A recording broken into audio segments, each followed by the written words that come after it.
Bien. En este video vamos a ver lo que es disfunción miccional enfocado principalmente en enuresis, ¿ya? El concepto de disfunción miccional hace referencia a la alteración en los mecanismos normales de micción, ¿ya? Entonces, disfunción miccional, alteración en los mecanismos normales de micción, que se presente como enuresis, incontinencia o ambas, ¿ya?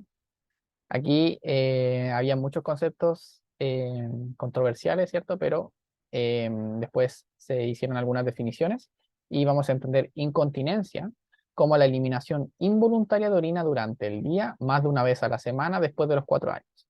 Este de más de alguna vez a la semana es importante porque en algunas partes yo también he visto que dicen más de 2 veces, más de 3 veces, ¿ya? Entonces, en resumen, incontinencia es eliminación involuntaria de orina que ocurre durante el día, que ocurre más de una vez a la semana y que es después de los 4 años, ya que esto se considera como el límite para haber adquirido el control del esfínter diurno, ya que se empieza a controlar a los 2 años aproximadamente, entonces a los 4 ya sería patológico si es que aún no lo ha controlado, ¿ya? Entonces, incontinencia, eliminación involuntaria, que ocurre durante el día, más de una vez por la semana y después de los 4 años. En cambio, enuresis, ¿cierto? Es la eliminación también involuntaria de orina, pero que ocurre durante el sueño, una o más veces por semana, con la misma consideración anterior de que algunas partes dicen más de 3, más de 2, ¿ya? Y que ocurre después de los 5 años. Entonces, enuresis, eliminación involuntaria de orina, que ocurre durante el sueño, que es la principal diferencia, más de una vez por semana y después de los 5 años. Respecto lo siguiente a enuresis, ¿ya? Es prevalente. Hasta el 15 a 20% se encuentra a los 5 años, siendo más frecuente en sexo masculino y disminuyendo la prevalencia año a año, ¿ya? Es frecuente el antecedente familiar, la influencia de factores estresantes y constipación. Dentro de esta epidemiología podemos rescatar cosas que tenemos que preguntar, ¿cierto?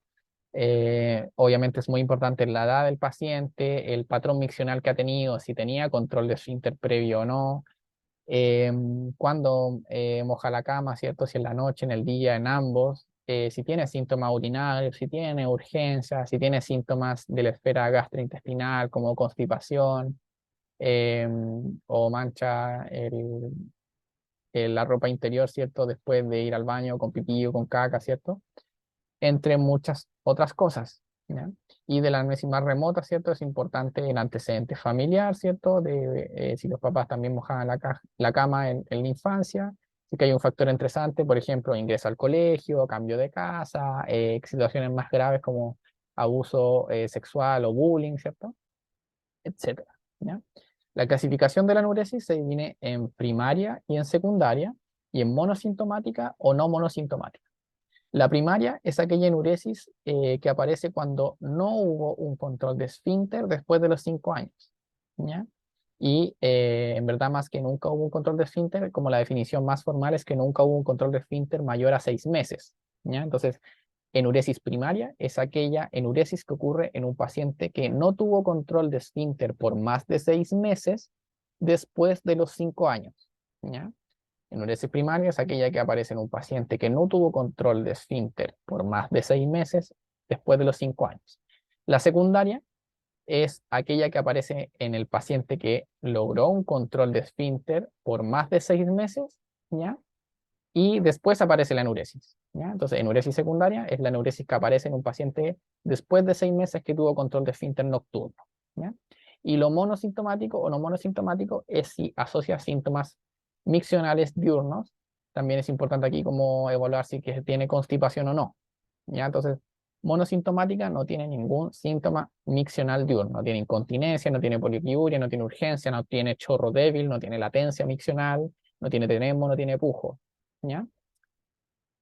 Entonces, ¿cuál va a ser el patrón de enfrentamiento? Perdón, ¿cuál va a ser el enfrentamiento, ¿cierto? Evaluar el patrón miccional, ¿cierto? ¿Cuántas veces hace pipí al día normalmente? Si es que algo cambió, ¿cuántas veces moja la cama? ¿La moja en la noche, en el día?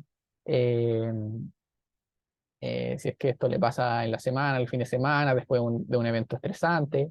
¿Cómo es la ingesta de líquidos? Si toma poca agua, harta agua, cuándo toma agua, si toma agua en la noche, si come sopa en la noche.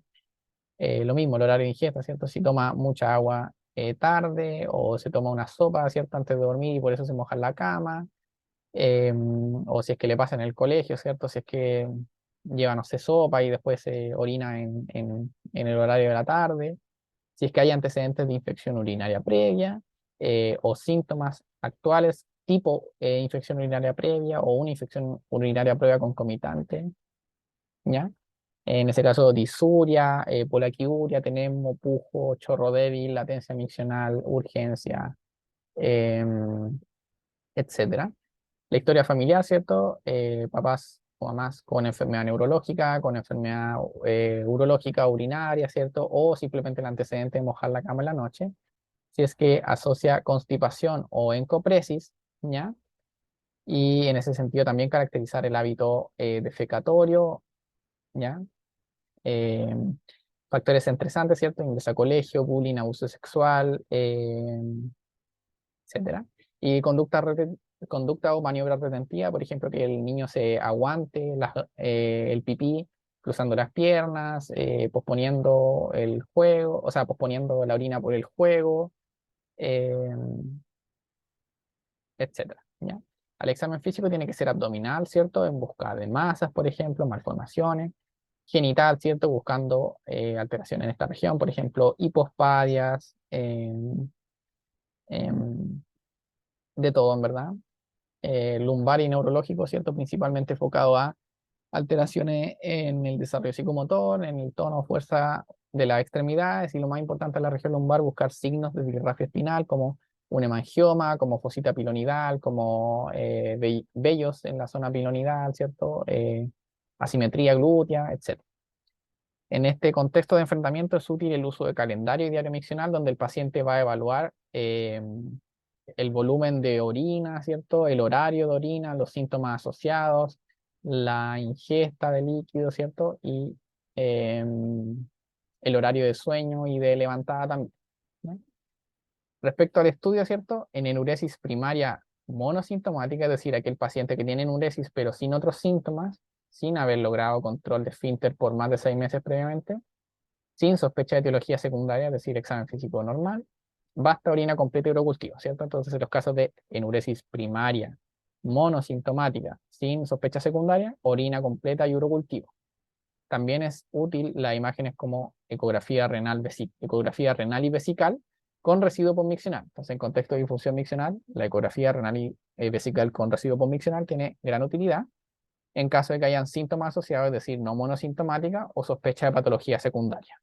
¿Ya? Entonces, en general, ¿con qué se van estos pacientes? Siempre con orina completa y urocultivo. En general, eso siempre se va. Y la ecografía renal y vesical tiene principal utilidad en sospecha de etiología secundaria o pacientes no monosintomáticos. Y también en pacientes con enuresis secundaria.